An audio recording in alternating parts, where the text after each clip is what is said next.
Welcome back. This is Joey with Light Tower Ministry. We're going to continue our Kabukicho walkthrough series, and today I'm going to take you through the Okubo Park and the surrounding areas. Now, Okubo Park is the area within Kabukicho that is most well known for the sex trafficking and sex workers. For decades, this area has been a gathering point for different groups of sex workers, foreign women, Japanese women and girls, members of the LGBTQ plus community. Each group has its own actual district, and those districts are shaped by history, vulnerability, and demand. Now, in Japan, it is illegal to sell sex, but not to buy it. So that means that the people fueling the sex trade, the buyers, are not actually breaking any laws, while the people most often exploited end up carrying the legal consequences. Many women and children are not here by choice.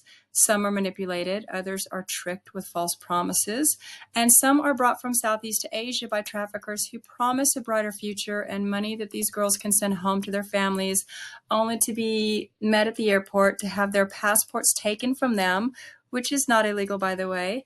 And many end up facing weeks of assault, and then they're coerced and manipulated and threatened and bullied and put out on the street to pay off a debt that will never decrease.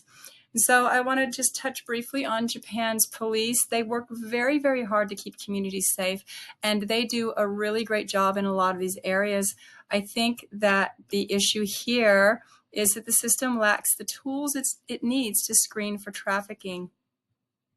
Foreign women without documentation are often just arrested and sent to immigration detention without a full assessment of whether they are victims. It's a complex issue, and none of this is said to criticize officers. It's just to shine a light on where vulnerable people can fall through the cracks. So today I want to take you on a walk through this area, not to sensationalize it, but to understand it and to see the reality behind the shadows. So having said that, let's go ahead and begin. Okay, we're going to start off here in the foreign women district, where a lot of the foreign women come to work.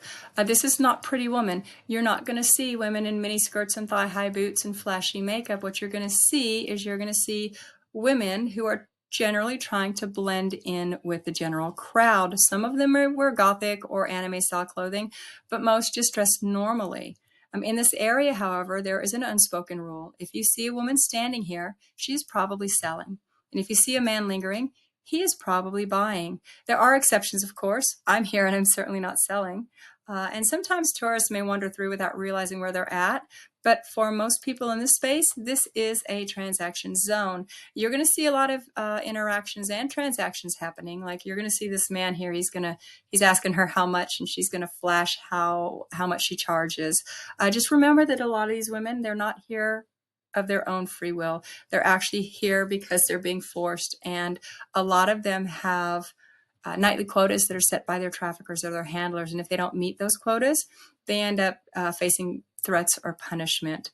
Again, they're working off a debt that's just never going to be paid off. Now, I work very hard not to film the women directly. They have already lost so much agency, and filming them without consent is the last thing that I want to do. The men, however, the buyers, are the ones driving this industry, and I do not feel the same ethical conflict filming them as they are out here buying sex from women who are here against their will. Now, as we come to this corner, you're going to see Okubo Park it's coming up on the right. This is where many Japanese sex workers gather, although they are spread throughout the entire Kabukicho area. You will often see younger girls, sometimes shockingly young, standing or sitting in the alcoves of the Love Hotels just a few blocks from here. On some nights, you'll see 30 or more underage girls, and on quieter nights, maybe it's only 10 to 20. Transactions happen quickly, often right in front of us, and it's crucial to understand that the only person committing a crime under current Japanese law is the girl selling. The buyers face no legal penalty here. And this is where we really see the heart of the issue. It's demand. If there were no buyers, there would be no market. If there were no market, traffickers would lose their profit motive. Addressing exploitation requires compassion for victims, accountability for the traffickers, and a societal conversation about demand and why is this such a demand. Now, as we come around Okubo Park, just a stone's throw from the entrance is a place that I personally consider an oasis in the middle of all of this. It's the Apple Tree. It is a Christian coffee shop run by believers who have a heart for this community.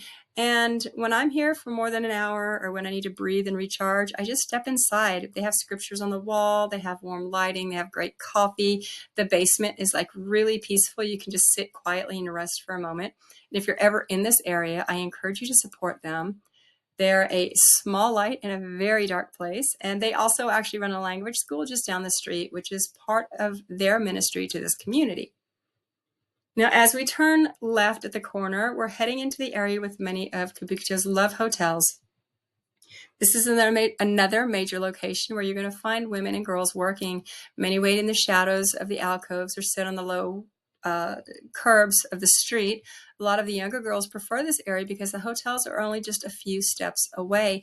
The turnover is fast, but so is the danger. And again, transactions are very common here. The legal responsibility falls entirely on the girl. The imbalance is something Japan will eventually have to confront if it wants to reduce the exploitation and trafficking that is taking place in this area. Now, what we've walked through here today, it is not easy to see. These are real people, women, teenagers, migrants, daughters, each with a story that led them here. Some are trapped, some are manipulated, some are simply trying to survive. Change does not start with judgment. It starts with awareness and compassion and a willingness to challenge the demand that is fueling this industry. My hope is that by bringing you here, again, not to sensationalize, but to humanize, we can spark conversations, inspire actions, and remind ourselves that even in the darkest places, hope can take root. Thank you so much for walking with me. Please continue to learn and to advocate for those who cannot speak for themselves. If you are enjoying this content, if you're finding that it is useful or educational, please like us and subscribe on our social media platforms and our YouTube channel so that we can continue to bring this content to you. I will bring you another video very, very shortly. Thank you so much.